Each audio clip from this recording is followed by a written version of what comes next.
Iwapo wewe ni mkulima unayelenga soko la kimataifa ama kufanya mahuruji ya kahawa, kuuza katika masoko ambayo yanatarajia kahawa yenyewe, utafuata nini? Ni utaratibu upi ambao unazingatia wewe kama mkulima wa kahawa? Andamana nami Emmanuel Terer katika mahojiano ya moja kwa moja na mkulima mmoja ambaye anafahamu sana soko la kimataifa. Twende kazi.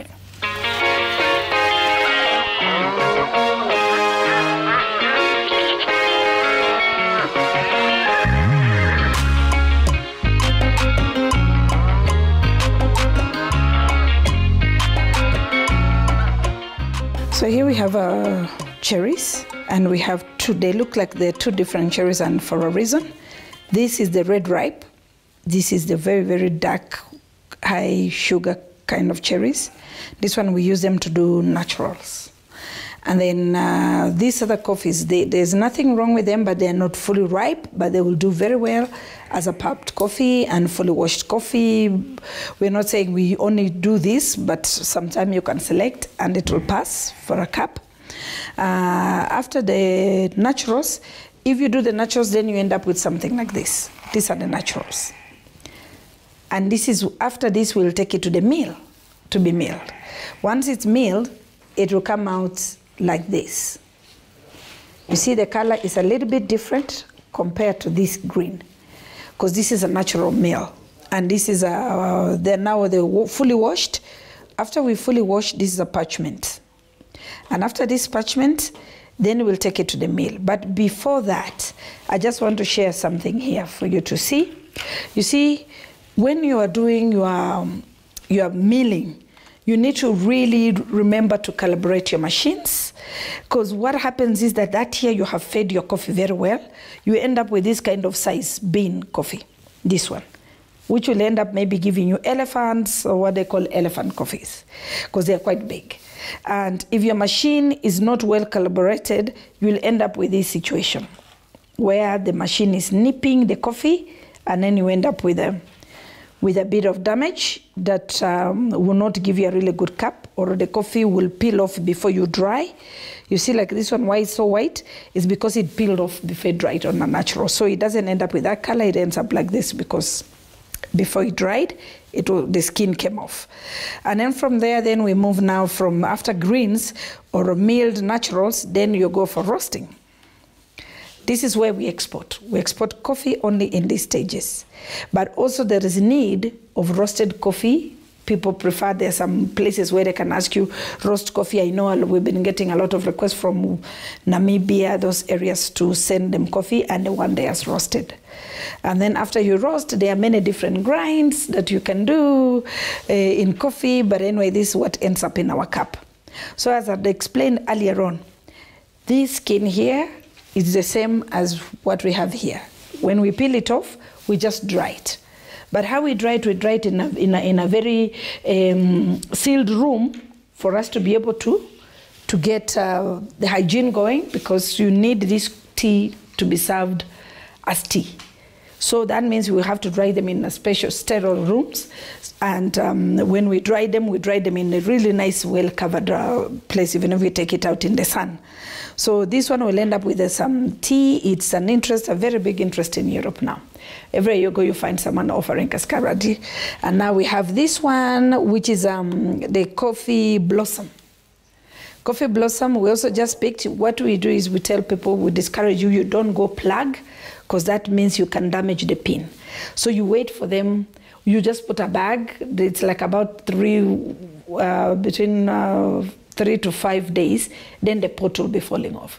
So we just usually take a bag and put it under, then we collect that pot and dry it. So this is the full, there is no wastage in coffee. If you don't make it into tea, you make it into manure. If you don't make it into manure, you feed it to your worms. Quickly, just to touch up on that, this is ACA standard, but it's not something that it won't really matter for the people who've never taken the class, but just for the sake of knowledge out there. When you're talking about specialty coffee, it comes in this kind of grades and that grades. So you'll end up with some grades. They'll tell you the defect has to be 0, this 1 or 2 beans. So, these are different defects in coffee.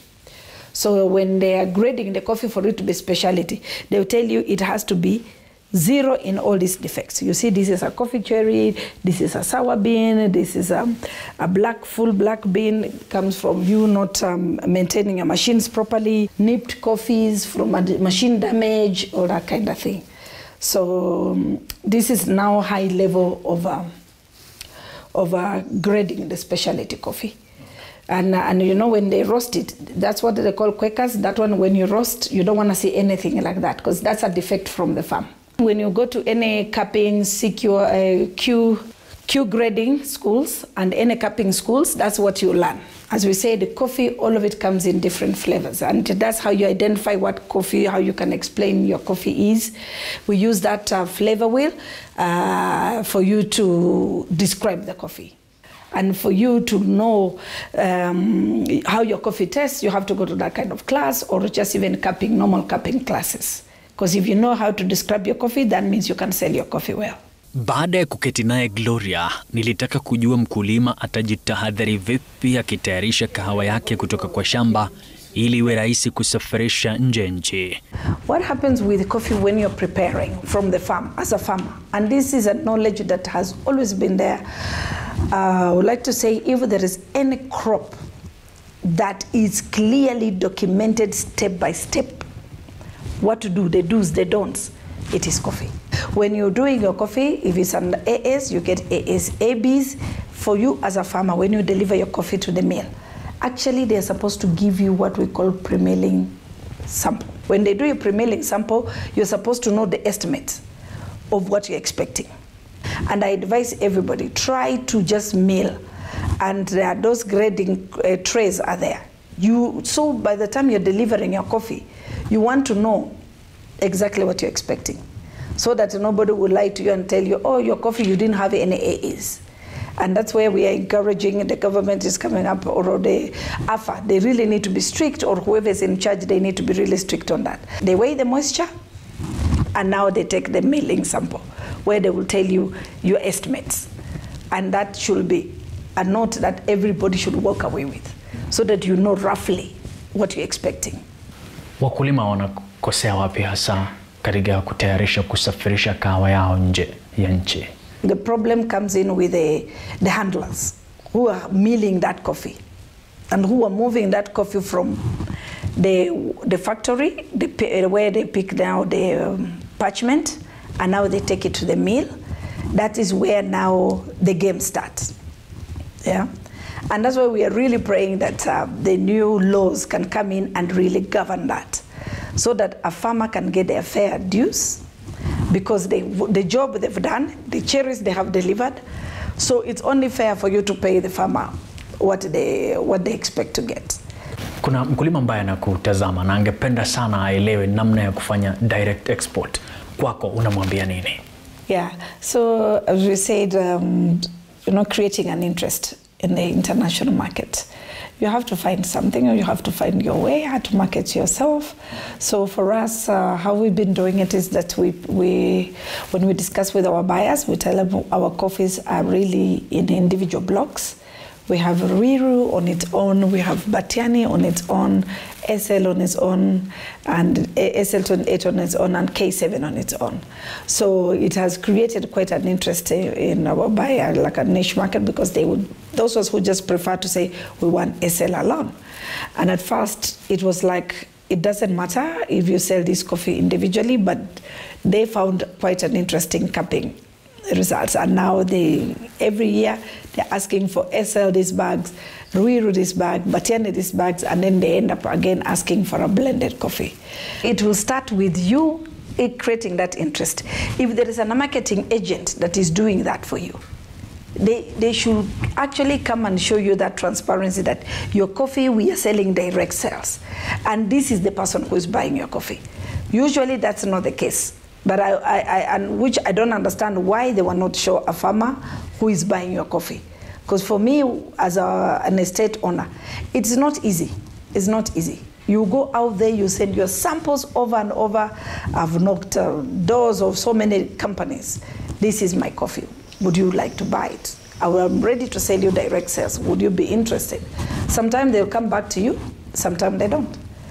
My first, since I started selling my coffee, it took me 10 years for me to realize one direct sale. So it takes a long time, and that's why we thank God that we're like, we really, really want Coffee Exchange to remain where it is, to be made stronger, because usually that's our backup plan. If you don't get any direct sales, you at least know you can take your coffee to the Coffee Exchange. But it's not easy to do direct sales. Kama sitakuwa na uwezo wa kuuza katika mataifa ya nje, domestic sales, soko lake likoje? Actually, there's so many steps you need to follow, but they're well guided. Now, under the new laws, it's very clear if you want to do value addition. It's very clear where you need to start. There are private roasters that you can take. They're doing private label. You take your coffee to them. They will roast the coffee for you and give it back to you. Whatever grind, whatever that, it's just you to do, because those private labels, they're there and they're quite affordable. Kuna kijana ambaye angependa sana afanye mauzo ya mahuruji au exports. Utamwambia nini yeye? It is hard work. It's full of transparency. You cannot tell a buyer that you have coffee that you don't, because everything in the coffee world is based on trust and availability. That you really need, they want you to promise them that you will consistently give them that same cup that you're offering. So for you to come and buy my coffee from me, buy from someone else, or steal coffee from somewhere else and blend and sell that cup, tomorrow that buyer comes and says, I want the same. You see, it will become very difficult. And that's why we are telling the young people, if there is any business you need to do, be very transparent. Coffee is one of the most sensitive and most transparent products you can ever deal with, because the cup flavor and that particular cup, the person will come back 10 years down the line still asking for the same coffee. Yeah. And they will tell you, process it the way it is. There is money to be made in coffee. There is a bit of money to be made in coffee if you do genuine business. But if you try to cheat, you will never make that money. So for a young person, for me, if your parents have coffee, just take your space. Become the barista. Become the other person who can push that cup. Join the cup of excellency. Make special cup.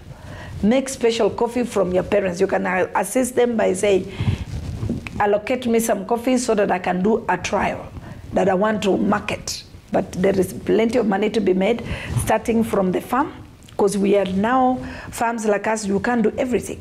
We'll soon start employing young people. We are looking for lab operators. We'll be looking for people who can actually look at my coffee and just be there to learn and do the process as I've taught them. Because, I mean, with the time you want to pave way, you can't do everything yourself. So if I'm going to look for international market, I want to. So there is plenty of work to be done. There's plenty of jobs. So let's, the young people, go back to the farm. There is so much.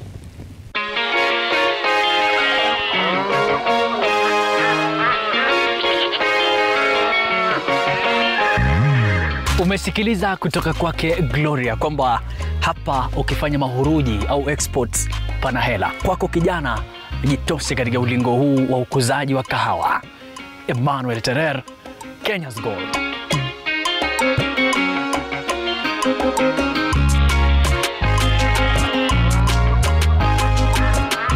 Umesikiliza akisema nataka kutumia neno hili kwamba ukae kama dudu vule. Kuna mdudu fulani mdogo anaingia kwenye mbao, dunga mpaka anatoboa. Anasema salia hivyo hivyo kama wewe ni kijana mdogo, ili baadaye upenye katika soko la kimataifa, kwa sababu muhimu wewe urithi kutoka kwa wazazi wako. All right, absolutely correct. She is a thriving grower, marketer, and also her being a woman. It's very inspiring to see a woman taking a space in the agricultural sector. However, for now, we do take a short commercial break, but when we come back, we will have one one-of-a-kind gold conversation. Now, more often than not, we have been speaking to national government leaders, we have been speaking to stakeholders, but today we will be speaking to coffee farmers from different parts of the country, and they will be sharing with us their triumphs, their challenges, and the way forward in the coffee sector. You do want to stick around for that, but for now, please feel free to talk to us across all our social media platforms. On Instagram at Kenya's Gold. Our SMS line is 22422 and our email is kenyasgold@royalmedia.co.ke. See you after the short break.